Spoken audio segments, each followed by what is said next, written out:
What's up guys? In today's video we're going to talk about locking tuners. Now I mentioned in a previous video how awesome these things are. I personally feel like they should be standard on every guitar.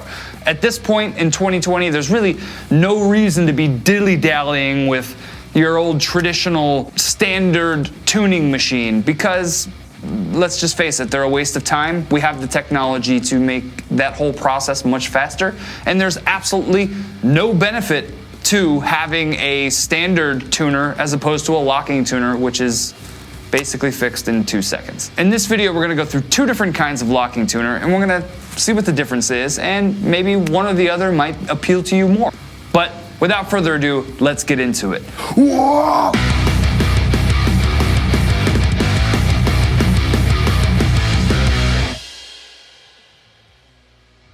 The first type of locking tuner that we're going to talk about is the standard locking tuner, where the locking device, the mechanism itself, is actually on the back side of the tuning machine.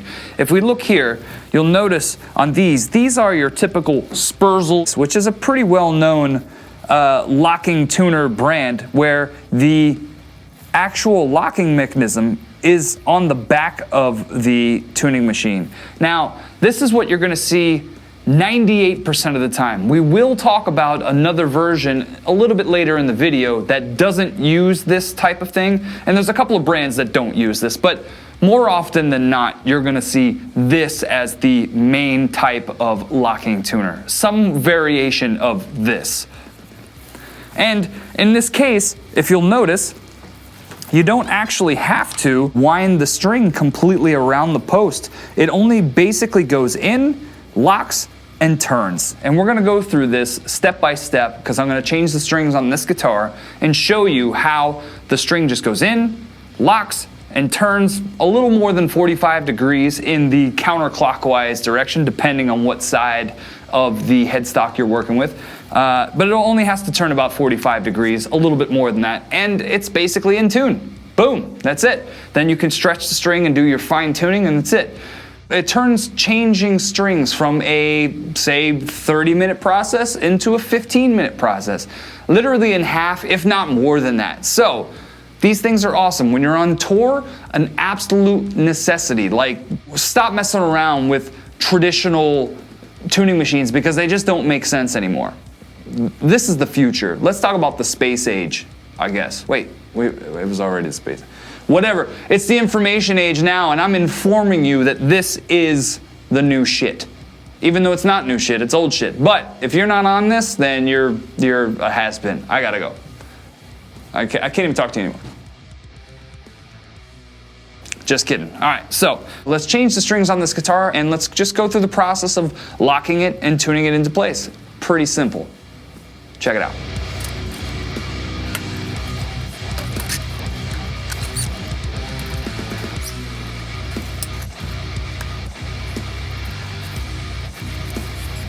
It's worth mentioning, in this particular scenario, I'm using a guitar that has a Rotomatic style bridge. So this is a bridge that is separated. It's not one piece, it's a bridge piece as well as a tail piece. And in most cases, you don't want to take all of the strings off of the guitar when you're changing your strings. Now, this isn't a string changing tutorial, but just so you know, this bridge is not meant for all of the strings to come off. Otherwise, it could come off of the guitar completely, and then your entire intonation and setup is compromised at that point. Like, it's not really advised to do that.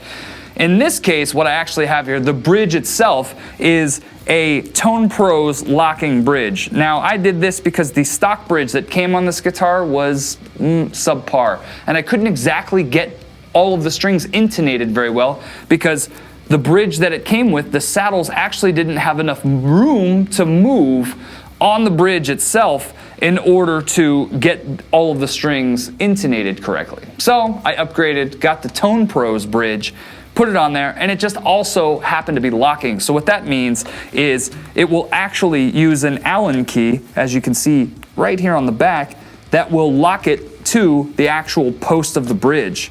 So both sides locked, I could actually take all the strings off and not have to worry about anything because this bridge is locked to those posts.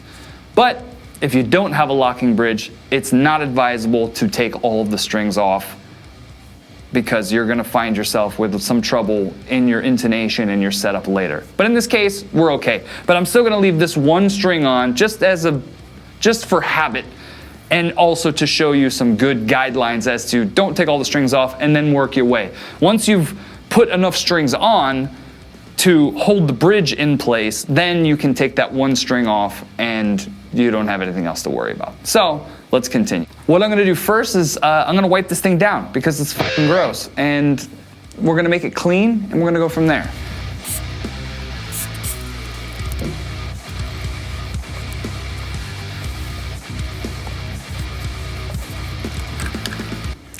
And if you haven't noticed from the last couple of videos that I've done where you've seen me getting into some small spots on the guitar and really picking at some of those really dirty spots, I'm using the Music Nomad cleaning set. Now, it comes with one that is very small, which fits perfectly in between bridges and underneath all of this really small stuff, and then one that's a bit broader that goes in between the pickups, which is really nice, and it also includes a little brush, so if there are little spots that are dusty, you can kind of brush them off. But for 15 bucks, this little tool set is invaluable. Buy one. Another little pro tip is every time you change your strings, unless you're changing your strings every other day, for instance, those touring musicians that can play their strings for a day or two before they need to be changed, this isn't for you.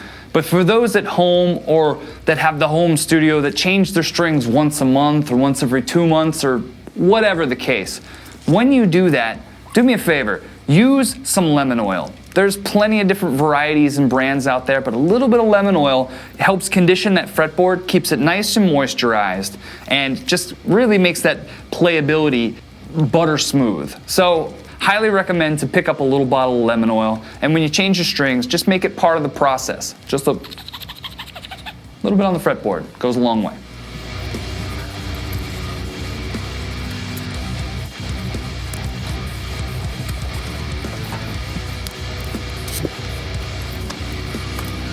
Now that we've got the guitar cleaned up, let's go ahead and put some strings on it, and let me show you how easy it is to change strings with locking tuners.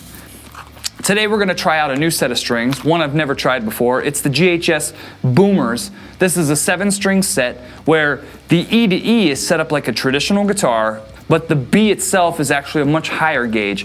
Normally I would play something like a 54 to a 56, but these are actually set up with a 58. And the reason I've decided to use these is because I generally use this guitar with my Aphelion project or anything that I'm tuning that low string down. It's not tuned to standard B very often, so I think I can get away with a little more tension in that low B string in order to keep that string from being super flappy. So we're gonna give it a shot. I'll let you know in the future how well that works for me.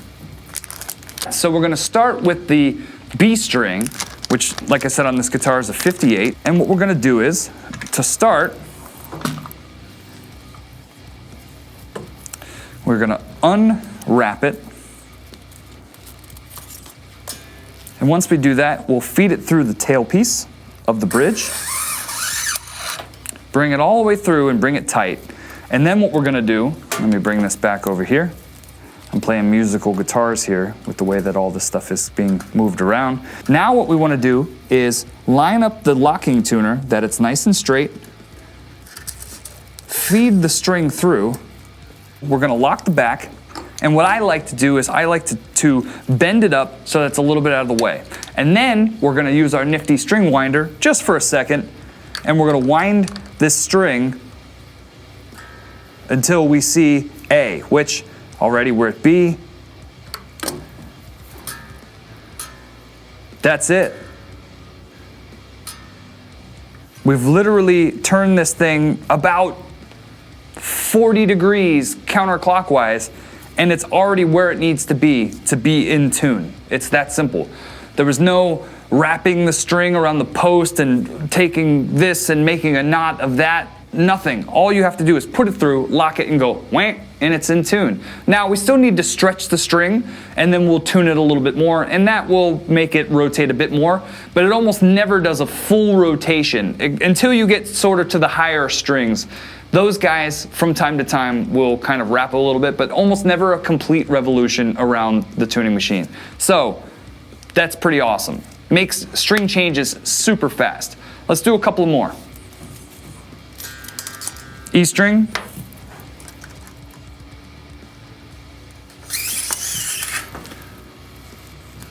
Once it's pulled through, make sure to line it up. Pull it straight, hold it tight. This is important. When you put it through the tuning machine before you lock it, obviously, you want to pull it fairly tight. Not too hard, but tight enough that it's pulling through without any slack. And then you go to the back of the tuning machine, lock it by twisting the locking mechanism, bend it up, and then again, making sure that everything is lined up correctly. Then again, you take this and you turn it.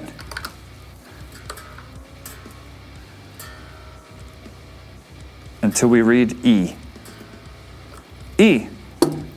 45 degrees. That's it.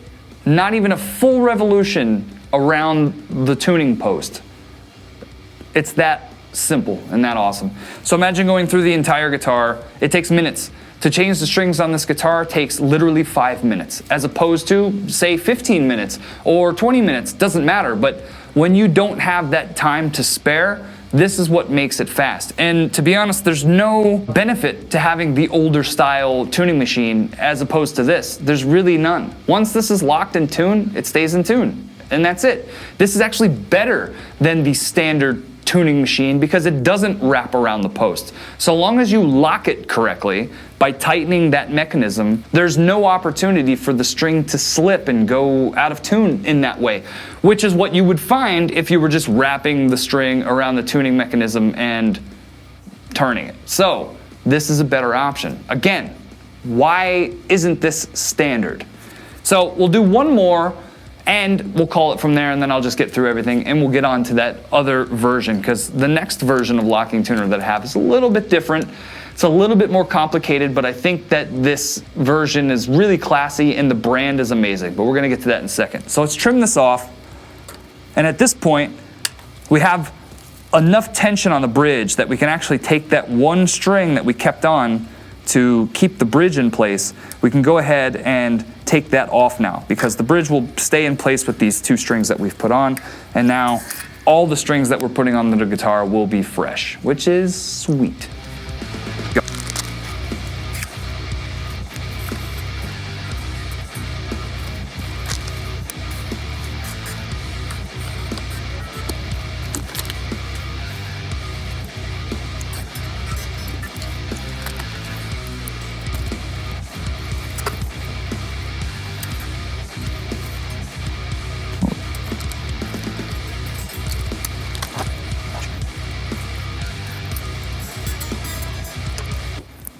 And that's it. It's as simple as that. A couple of minutes and the whole guitar is restrung. Now we go through the process of stretching the strings and doing the fine tuning, but I'll do that off camera because that's boring. This was already boring enough. So let's move over to the next guitar that has a slightly different locking mechanism, just so you can see the difference and you can choose for yourself which one you think is more awesome, because there's no reason to not have these things. Let's get to it. All right, on this next guitar, you'll notice that the tuning machines are slightly different. If we look down below here, on the front, they appear as though they're regular tuning machines. But if we flip this guitar over, you'll notice right away that there's no extra locking mechanism on each one of these tuning machines.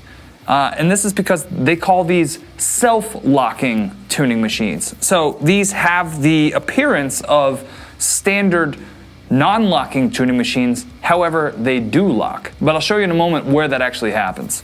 What we'll do is, we're gonna go ahead and tune it down.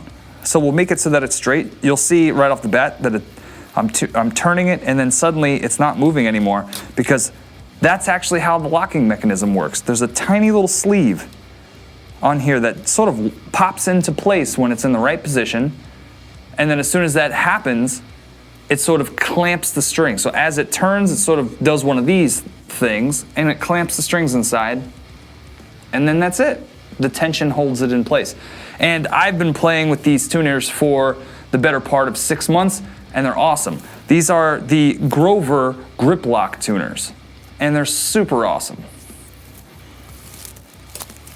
So I'm gonna go ahead and take off the rest of the strings. Luckily, this is a fixed bridge guitar. I don't have a Rotomatic tailpiece or something that's gonna come off, so I can actually take all of the strings off. Some might say that that's still not recommended because you're basically releasing all of the tension off of the neck. So now the truss rod will begin to pull the neck back, but I'm not gonna have strings off of this guitar long enough for the entire neck to reset itself. So this is fine. In the 5 minutes that I'll have the strings off, we won't have any damage and there's nothing to worry about. So take off all the strings and do them all at once.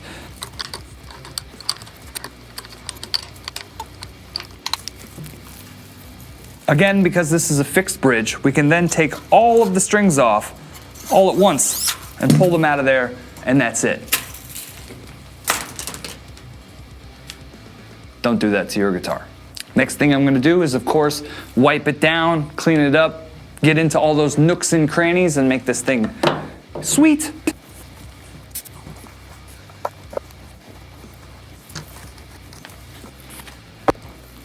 So even though this is a white guitar and it doesn't really show a lot of the blemishes and finger marks and all these things that sort of accumulate over time, it's still there. You can feel it, and it's always good to go through and just clean this stuff off. Just a simple wipe, and then your guitar's really gonna thank you for it, especially the finish.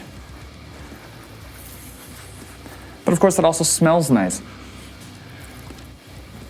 Again, I mentioned earlier the Music Nomad cleaning tools that I'm using. These things are really great, especially when like the strings are still on the guitar. You can use this to get underneath the strings, which is fantastic. But what I'm also using is the Music Nomad Guitar Detailer spray. It's all purpose, it's pretty awesome. They say it's for matte finish guitars, so it works well for my Eclipses that have flat matte finishes, and then also it's also for gloss finishes, so it's for both. Really, they should just call it a guitar finisher because it's for, I don't know, whatever.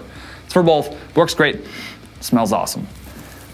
You never thought you would think like, oh, I should make my guitar smell nice, but you should, because if it doesn't smell nice, that's gross.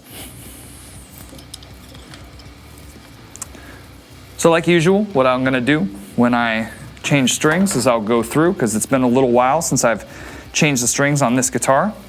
I'm gonna go through and apply a little bit of lemon oil to the fretboard. This will help condition the fretboard. It helps keep it moisturized so that it doesn't dry up, which could cause the frets to sort of stick out and not sit in place correctly. But also, this works really well just to go through and clean up some of that finger soot that accumulates on the fretboard. Now, it won't clean everything perfectly. You might, if you have a lot of gook on your fretboard, you'll need to go through and clean that with something a little bit stronger, but in this case, it should work pretty well to make the guitar pretty nice. For those of you with some of the newer guitars that are coming with fretboards that aren't made out of rosewood, because that's a thing these days, you'll come across these fretboards that are kind of very light in color, which is really strange, because for those of us that have been using guitars with rosewood fretboards for the last forever, you're used to this sort of distinctive color in the wood. Now, I want to say that this is some sort of I think it's Baboa, if I'm pronouncing that correctly. Probably not. I'll list the text here below. But this fretboard is not rosewood. And when I first got it, it was very light in color. So this is another little pro tip. If your fretboard is very light in color and you'd like it to darken up a little bit, regularly use lemon oil. So every string change, use lemon oil. The more you apply the oil, sort of the richer the color of the fretboard will become. Now, will it become ebony black? No. it won't. But it will take on a nice deep shade of brown, which is really lovely. So try that. Now that we've cleaned up the guitar, we're ready for the new strings. And on this guitar, I've got the GHS Boomers. This is a standard 9-gauge set. Now, generally on my 6 strings, I will play 10-gauge strings because jumping back and forth between my 6 string and my 7 string, the string tension is about equal on my 6 string with 10s as it is to my 7 string with 9s. So, well, let's go ahead and put these strings on. So I promised you a pro tip, and when you're changing the strings on a guitar that has a fixed bridge, one thing that you can do, you don't have to do it, but one thing if you're really stressed for time, you could go ahead and put all of the strings through the bridge all at once and pull them all to the headstock and tune them up, and it would be really fast. So if you're trying to change the strings on a guitar in 5 minutes, you could do that. So that would look something like this.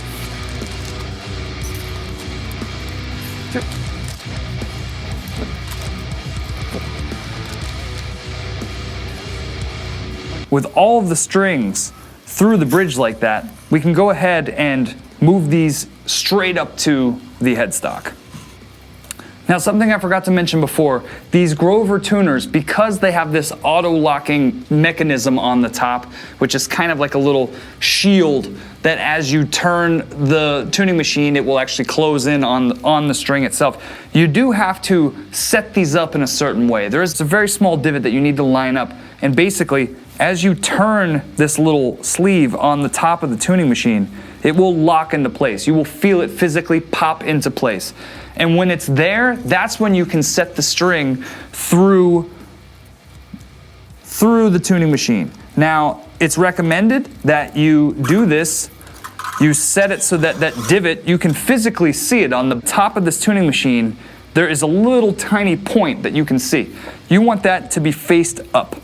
You always want that to be faced up because if you can see here, the string is actually slightly to the bottom part of the tuning machine. And that's where you want it because as it wraps around, it's much more ergonomic. So in this case, we can't lock anything right away. You just hold it tight and start to turn the tuner.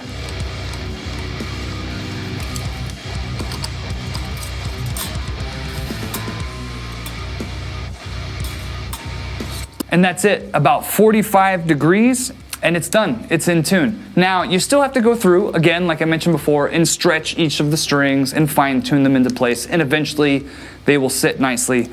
Again, I will save that for myself for off camera, but just so you know, it's that simple. Now that we have all of the strings through the bridge, it's just a matter of going through each one and setting them up accordingly.